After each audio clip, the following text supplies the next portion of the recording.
आप सभी को मेरा प्यार भरा नमस्कार। मैं राम रतन महाविद्यालय से होम साइंस की अध्यापिका हूँ।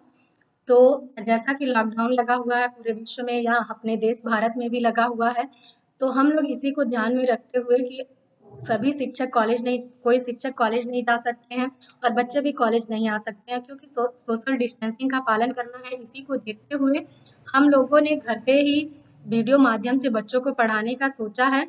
तो इस वजह से आज मेरा पहले वीडियो है। तो मैं पहला वीडियो है, इस वजह से मैं कुछ ये कोरोना महामारी जो पूरे विश्व में फैला है उसके बारे में थोड़ा सा बताना चाहती हूँ।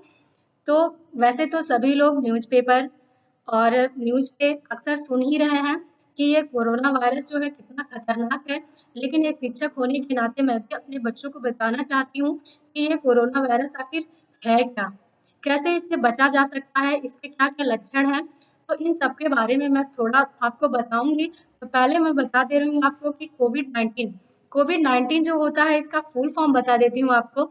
सीओ का मतलब होता है कोरोना और वीआई का मतलब होता है वायरस और डी का मतलब होता है डिजीज और 19 का मतलब होता है कि यानी कि ये दिसंबर 2019 में पता चला कि एक ऐसा वायरस है जो सबको संक्रमित कर रहा है और ये काफी खतरनाक है। ये जो पहले बता देते हैं कि शुरू कहाँ से हुआ है। कहीं से तो शुरुआत होता है किसी चीज का। तो ये चीन से शुरू हुआ और वुहान शहर से शुरू हुआ। वुहान शहर में एक सी फूड मार्केट है जिसमें जीवित जानवरों का प्रोडक्शन होता है खाने के लिए। वहाँ पे लोग जीवित जंतुओं को खाते हैं और इससे क्या होता है, ये इसमें जो जंतुओं में वायरस होते हैं वो मनुष्यों में भी अटैक करने लगे। इससे काफी खतरनाक रूप धारण कर लिए। पहले तो ये महामारी जो थी वो चीन में ही थी, लेकिन जो लोग अदर देश से चीन में गए हुए थे उनके में भी ये वायरस फैलने लगा और ये वायरस को लोग बचने के लिए अपने अपने देश को आए और यहाँ पे भी जो लोग अपने देश में आए उनसे यहाँ के लोगों में भी वो वायरस फैलने लगा और ये वायरस काफी तेजी से बढ़ता है। इस वजह से सारा विश्व आज त्राही त्राही कर रहा है कोरोना वायरस महामारी से। ये एक प्रकार का महामारी है जो सभी को अपने चपेट में ले चुका है। तो आपको बता दें कि ये बीमारी फैलती कैसे है। पहले ये बीमारी फैलती कैसे है, लोगों के संपर्क में आने से। अगर हम लोग बात करें, जैसे कि हम लोग का क्या होता है कि हम लोग सीधा सा जनरली हम लोग को अगर फ्लू हो जाता है तो भी हम लोग सांस के माध्यम से एक दूसरे में अटैच होते रहते हैं। लोग बात करते हैं तब भी हम लोग सांस के माध्यम से ही बात करते हैं। हमारा सांस जो है एक दूसरे के संपर्क में आता रहता है।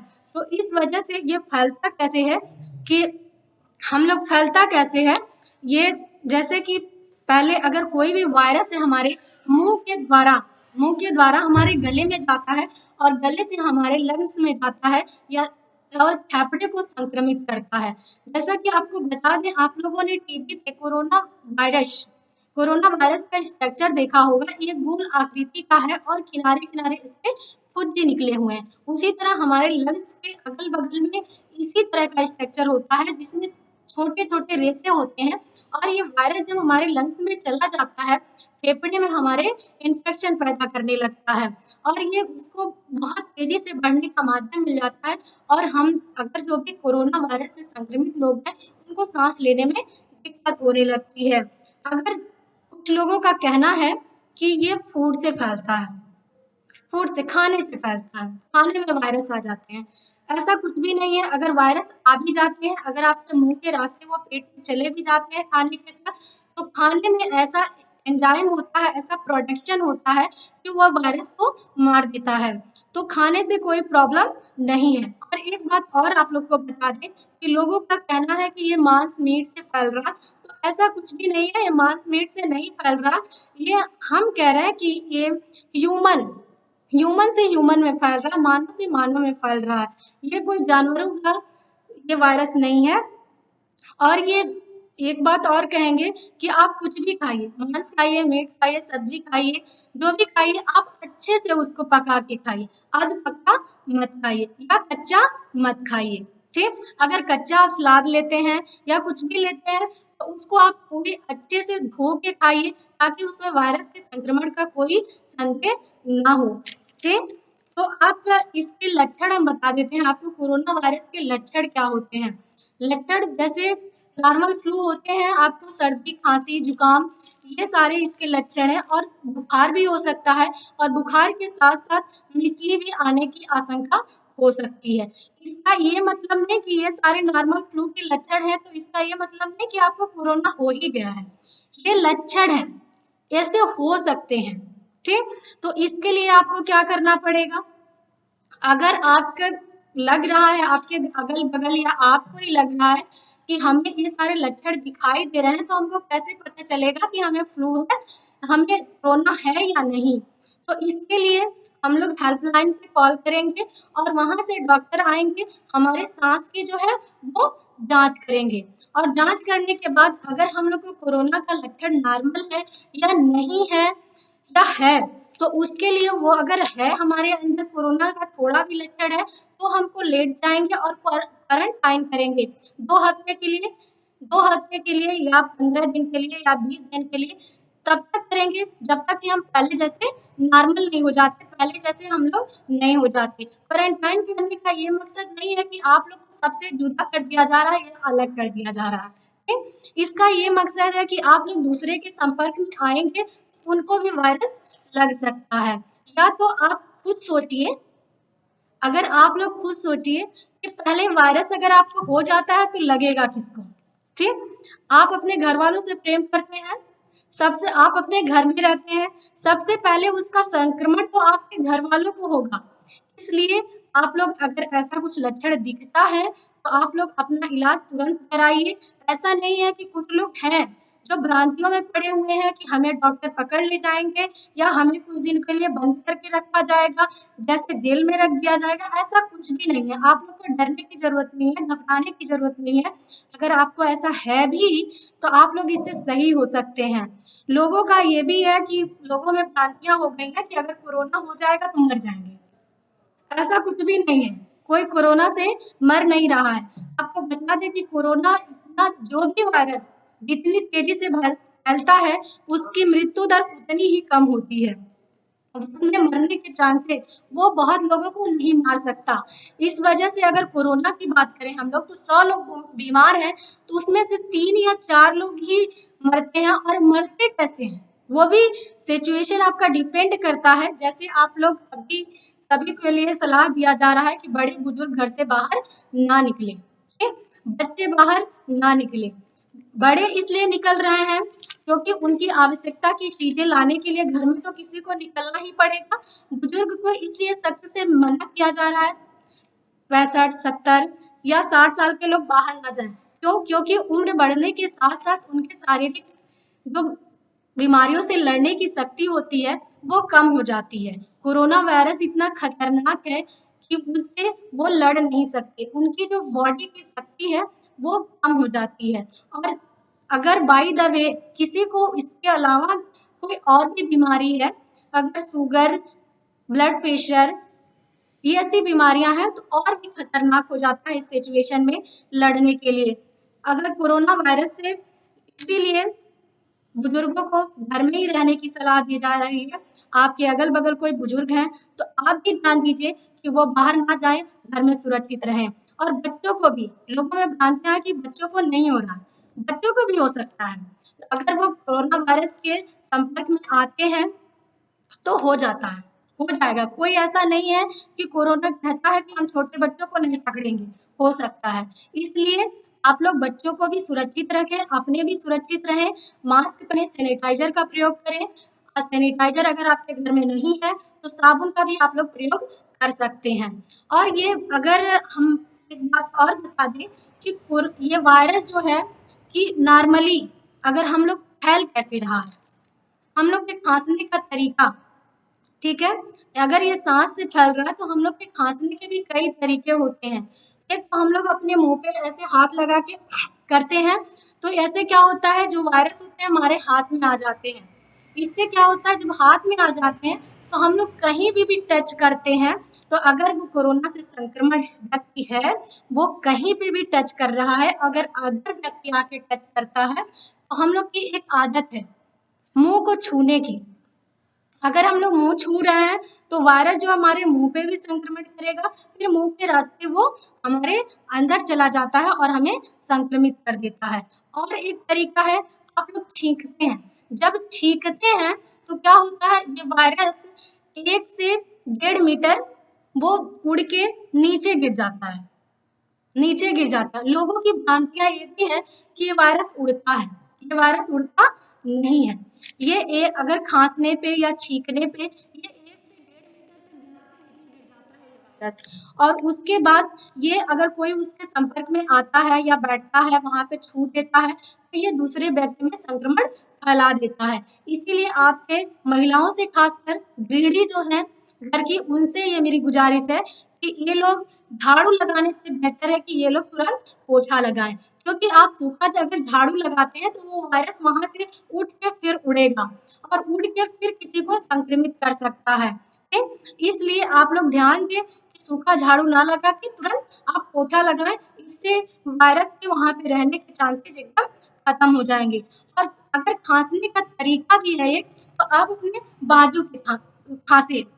बाजू पे खांसने से क्या होगा, आपके हाथ बाजू पे नहीं जाएंगे, और अगर कोई आपके संपर्क में आता भी है तो वो आपके बाजू से सटता नहीं है बहुत ज्यादा। इस वजह से संक्रमण होने की खतरा कम रहेगा। ठीक, और इसी के साथ हम कहेंगे कि आप लोग क्या क्या सावधानियां बरतें। इसमें क्या-क्या सावधानियां बरतनी है, बच्चे हों, बूढ़े हों, बुजुर्ग हों, महिला हों, यंग हों, सभी को मेरा ये संदेश है कि आप लोग मास्क पहने। ये जो नॉर्मल मास्क हम लोग पहन रहे हैं खरीद के, तो ये कोई बहुत ज्यादा सुरक्षित नहीं हम लोग को करता है। ऐसा ना हम लोग समझे कि मास्क पहन लिया है तो हम लोग को कोरोना वायरस अटैक नहीं करेगा। ये बहुत ज्यादा हम लोग को सुरक्षित नहीं करता है। इसलिए हम कहेंगे आप लोगों को कि आप लोग हमेशा अपने हाथ को साबुन से धोएं। साबुन में भी कीटनाशक साबुन से धोएं, जैसे डेटॉल हो गया, सेवलॉन हो गया, लाइफबॉय हो गया। इन सब से आप अपने हाथ को अच्छे से धोते रहें समय समय पे। और किसी भी चीज को अगर मार्केट से आप लोग लेके आ रहे हैं, फूड आइटम, सब्जियां लेके आ रहे हैं, तो पहले उसको अच्छे से धो के उसको सुखा लें, तब अपने खाने बनाने के प्रयोग में करें। ठीक, और अपने बुजुर्ग, घर के बुजुर्ग का ध्यान रखें, बच्चों का ध्यान रखें, खुद अपना ध्यान रखें आप लोग, और लोगों के संपर्क में ना आए, सोशल डिस्टेंसिंग का पालन करें। भारत सरकार के इस मुहिम में योगदान दें। भारत सरकार ऐसा नहीं है कि वो अपने लिए ऐसा कर रही है, सोशल डिस्टेंसिंग या लॉकडाउन, आप सभी के लिए कर रही है, एक प्रत्येक बंदे के लिए कर रही है कि हमारे भारत का नागरिक, हर नागरिक सुरक्षित रहे। और एक नागरिक, सभी नागरिक का जीवन बहुत ही मूल्यवान है, हर कोई बहुत ही मूल्यवान है। और इसी के साथ हम आपको थोड़ा सा टॉपिक, जब ये कोरोना वायरस संक्रमण आया था सामने, तो WHO के बारे में भी बात चल रही थी कि WHO आखिर है क्या। WHO आखिर, बहुत लोग ऐसा भी ब्लेम कर रहे थे कि WHO, जब चीन में ये वायरस आया तो लोगों ने जानकारी नहीं दी, WHO ने इसकी जानकारी नहीं दी पूरे विश्व को, और WHO ने इस बात को छुपाया कि ये वायरस बहुत खतरनाक है। लेकिन कहा जा सकता है कि ये WHO ऐसा तो कर नहीं सकता। ये WHO, विश्व स्वास्थ्य संगठन जिसको कहते हैं, वर्ल्ड हेल्थ ऑर्गेनाइजेशन, ठीक, ये पूरे विश्व के स्वच्छता की या विश्व के स्वास्थ्य की जिम्मेदारी लेता है। पूरे विश्व में अगर कोई संक्रमण फैल रहा है तो उसकी जिम्मेदारी है कि इसको खत्म करें। अगर हम WHO के इतिहास की बात करें, इतिहास में प्रकाश डालें, तो ये WHO जो है 7 अप्रैल 1945 में इस पे चर्चा चल रही थी कि कोई ऐसा संगठन होना चाहिए जिसमें पूरे विश्व के स्वास्थ्य की जानकारी मिल सके। इसमें खासकर आगे जो आया ब्राजील और चीन, ब्राजील और चीन ने सलाह किया कि एक ऐसी संस्था होनी चाहिए, ऐसा संगठन होना चाहिए कि एक देश के लिए मात्र न हो, पूरे विश्व के लिए हो।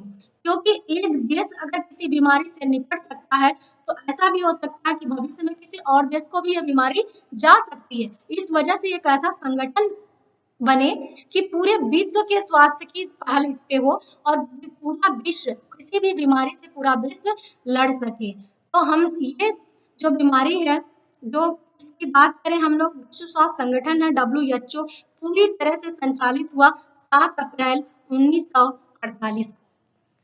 7 अप्रैल 1948 से यह शुरू हुआ। कम से कम इसमें 56 सदस्य थे, और 56 सदस्य से ये काफी अग्रसर हुआ। आज भी ये बहुत ज्यादा हम लोग के विश्व स्वास्थ्य संगठन बहुत ही मदद करता है भारतवर्ष को या पूरे विश्व को स्वस्थ रखने में। ये जो है किस तरह से कार्य करता है, डब्ल्यूएचओ किस तरह से कार्य करता है। डब्ल्यूएचओ के लिए सदस्यता ग्रहण करनी होती है। जैसे हम लोग मान लीजिए किसी कॉलेज में या संस्था में एडमिशन लेते हैं तो उसके लिए हमें फीस जमा करनी होती है।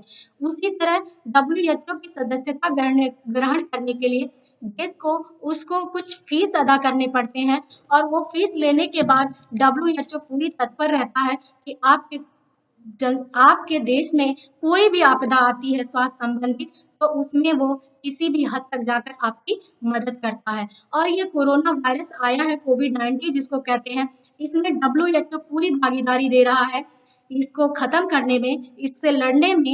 ये पूरी चीजें मुहैया कराता है, डॉक्टर से लेकर दवा तक, दवा से लेकर संस्थाएं भी इसकी प्रत्येक देश में अलग-अलग राज्य में है।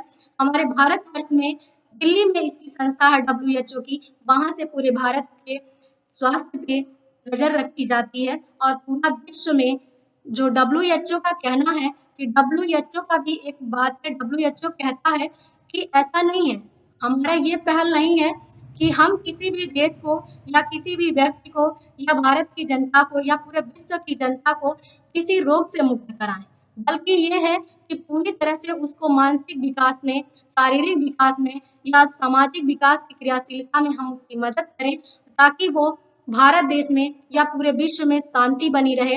क्योंकि स्वास्थ्य ऐसी चीज है जिससे पूरे देश में या विश्व में शांति बनी रह सकती है। क्योंकि जब व्यक्ति स्वस्थ नहीं रहेगा, हर समय परेशान रहेगा, हर समय अशांति रहेगी। या तो राज्य की बात करें, या तो किसी घर की बात करें, या तो विश्व की बात करें, सभी के घर में अगर स्वास्थ्य सही नहीं है तो व्यक्ति हमेशा परेशान रहेगा।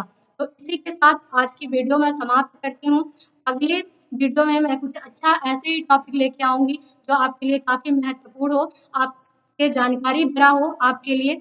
आप इसी के साथ इजाजत चाहूंगी। नमस्कार।